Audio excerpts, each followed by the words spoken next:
Let's jump right into this explainer, because today we're exploring the incredibly high-stakes world of the Japanese tiger puffer. Now, usually fine dining is all about pleasure, right? Comfort, exquisite tastes. But we're looking at a culinary tradition where dinner can literally turn into poison with a single microscopic mistake. Yep, we're talking about fugu. It's not just a meal, it's this wild intersection of biology, extreme culinary discipline, and, well, human psychology. There's a saying that goes, in Japan, some dishes are not eaten merely for flavor, but for courage. And man, that quote absolutely hits the nail on the head. It perfectly captures the paradox we're unpacking today. Think about it for a second.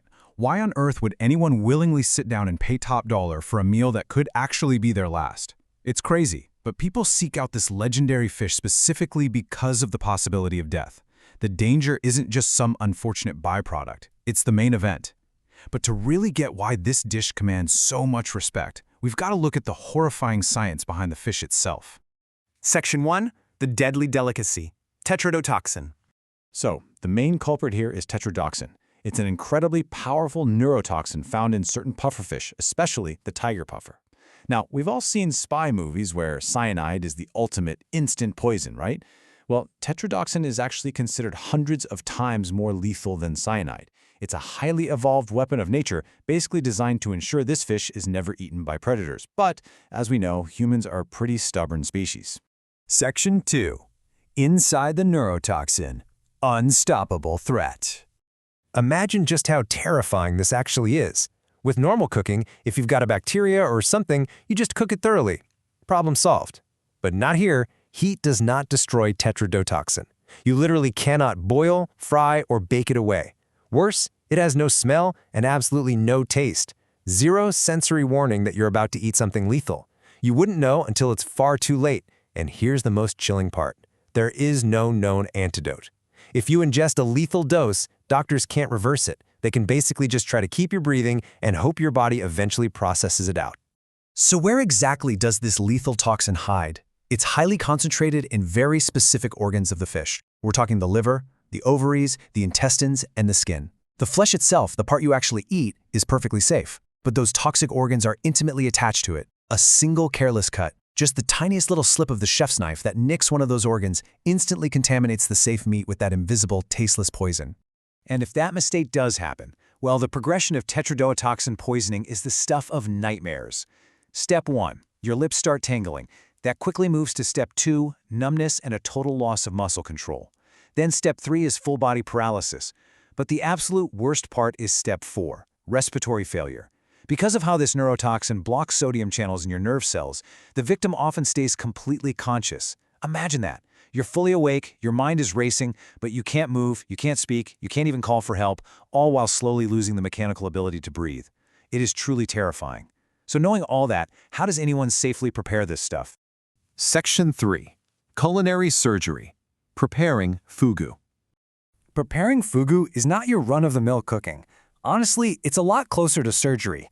You definitely don't just grab a recipe book and try this in your kitchen.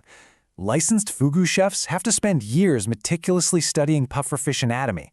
They develop this supreme, flawless knife precision, master highly specific organ removal techniques, and practice the strictest cross-contamination prevention you can imagine.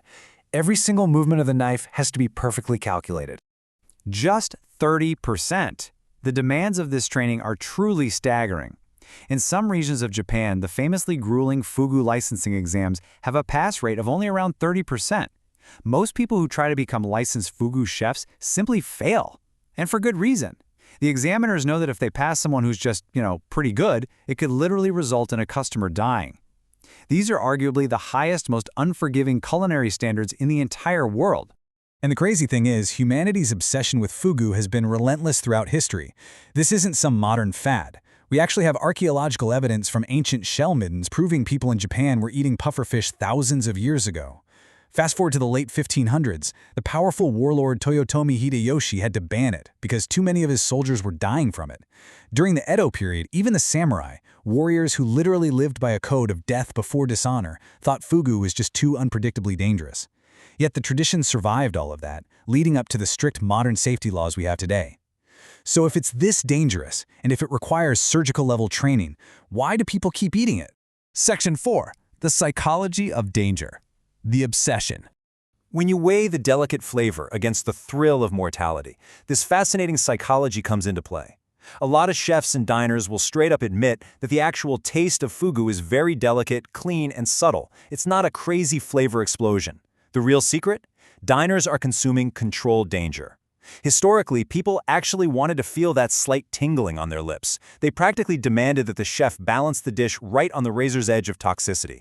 It was an adrenaline rush. Obviously, modern regulations strictly prohibit intentionally serving toxic amounts today. But that historical context shows us that the psychological thrill is a huge part of the appeal. And it's so interesting to see how this psychology translates directly onto the plate. The most iconic fugu dish is fugu sashimi. The chef cuts the fish into paper-thin slices. I mean, so thin, you can usually see the pattern of the plate right through the meat. Then they meticulously arrange these slices to look exactly like the petals of a blooming chrysanthemum flower. But this aesthetic choice isn't just about looking fancy. You see, in Japanese symbolism, the chrysanthemum is deeply associated with death, funerals, and the whole concept of impermanence. By arranging this potentially deadly fish into the shape of the flower of death, the plate is actually telling a story. It's this gorgeous poetic acknowledgement of the stakes involved. You're not just eating clean, delicate seafood. You're having a direct confrontation with mortality. It really is culinary art at its most profound. Because of everything we've talked about, fugu has totally transcended just being food. It's become this ritual of curiosity and mastery. Now today, thanks to those incredibly strict licensing laws, eating fugu at a restaurant is actually very safe, and deaths are extremely rare. But illegal amateur preparation by folks who just catch a pufferfish on their own still occasionally causes fatal poisoning.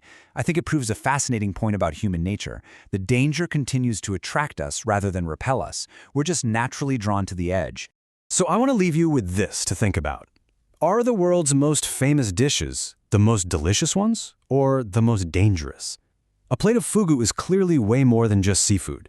It represents the ultimate test of human curiosity for the diner and absolute unforgiving mastery for the chef.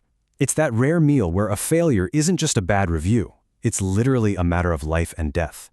Thank you so much for joining me on this explainer, and I really hope you walk away with a newfound respect for this incredible, deadly delicacy.